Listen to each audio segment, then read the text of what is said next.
Italy ప్రధాని Georgia Meloni America అధ్యక్షుడు Donald Trump నిన్నటి వరకు మంచి మిత్రుడు. కానీ ఇద్దరి మధ్య ఒక ఫోటో వివాదం చిచ్చు పెట్టింది. పైకి ఇది ఫోటో కాంట్రవర్సీలా కనిపించినా దాని వెనుక ఉన్న అసలు కథే వేరు. ఫ్రాన్స్ లో G7 సదస్సు ముగిసిన తర్వాత ట్రంప్ ఒక ఇటాలియన్ టీవీ ఛానల్ ఇంటర్వ్యూలో వివాదాస్పద వ్యాఖ్యలు చేశారు. మెలోని నాతో ఫోటో దిగడం కోసం నా వెనుక పడి బతిమాలింది. ఆమెపై జాలిపడి నేను ఫోటో ఒప్పుకున్నానని ట్రంప్ వ్యాఖ్యానించారు. ఈ వ్యాఖ్యలపై మెలోని తీవ్రంగా మండిపడ్డారు. ట్రంప్ చెప్పినవన్నీ అబద్ధాలని, పూర్తిగా కల్పితాలని కొట్టిపారేశారు. నేను గాని, ఇటలీ దేశం గాని ఎవ్వరి ముందు ఎప్పుడు యాచించబోము అంటూ ఘాటుగా సమాధానమిచ్చారు. ఈ ఫోటో వివాదం పైకి కనిపిస్తున్నప్పటికీ వీరి మధ్య చాలా కాలంగా లోతైన రాజకీయ వ్యూహాత్మక విభేదాలు నడుస్తున్నాయి.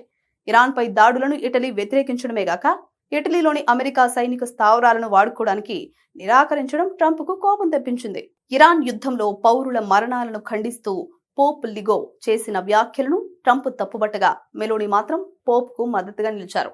యూరోపియన్ దేశాల ఉత్పత్తులపై ట్రంప్ విధిస్తున్న ఏకపక్ష వాణిజ్య సుంకాలు కూడా ఇటలీకి నచ్చడం లేదు. మరోవైపు ట్రంప్ తన డామినేటింగ్ మెంటాలిటీతో మిత్రులను చులకన చేయడం మెలోనికి అస్సలు నచ్చలేదు.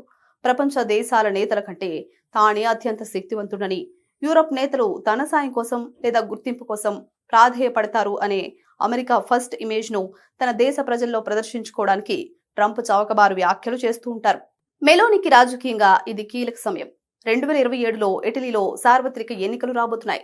ట్రంప్కు లొంగిపోతున్నారనే విమర్శల నుంచి బయటపడడానికి, దేశ గౌరవాన్ని కాపాడే బలమైన నేతగా ఇటలీ ప్రజల ముందు నిలబడ్డానికి మెలోని అవకాశాన్ని వాడుకున్నారు. పశ్చిమ దేశాల శత్రువులైన రష్యా, చైనా పట్ల సాఫ్ట్ గా ఉంటూ మిత్ర దేశాల పట్ల ట్రంప్ ఇంత కఠినంగా ఉండడం ఏంటని ఆమె అంతర్జాతీయ వేదికపై ప్రశ్నించారు. మెలోని తీరు ట్రంప్కు నచ్చలేదు. దాంతో అవకాశం దొరికినప్పుడు మెలోని వంటి వారిని ఏ స్థాయికైనా వెళ్లి అవమానించడం ట్రంప్కు అలవాటే. ఇక ఈ ఫోటో వివాదం ఎంత తీవ్రమైందంటే ఇటలీ విదేశాంగ మంత్రి యాంటోనియో తజాని తన అమెరికా పర్యటనను తక్షణమే రద్దు చేసుకున్నారు. ట్రంప్ వ్యాఖ్యలు ఇటలీ సార్వభౌమత్వాన్ని, ప్రధానిని అవమానించేలా ఉన్నాయని ఇటలీలోని అధికార ప్రతిపక్షాలు సైతం ఏకమై ట్రంప్ను తీవ్రంగా ఖండిస్తున్నాయి. ఒకప్పుడు ట్రంప్కు యూరప్ లో అత్యంత నమ్మకమైన మిత్రురాలిగా ఉన్న మెలోని ఇప్పుడు ఆయన విధానాలను బహాటంగా ఎండగట్టే స్థాయికి చేరడం ట్రంప్కు అస్సలు మింగుడు పడ్డం లేదు. రాబో రోజుల్లో మెలోనీని మరింత తీవ్రంగా టార్గెట్ చేసినా ఆశ్చర్యం లేదు. ఎందుకంటే ట్రంప్ అలాంటి వాడే కాబట్టి.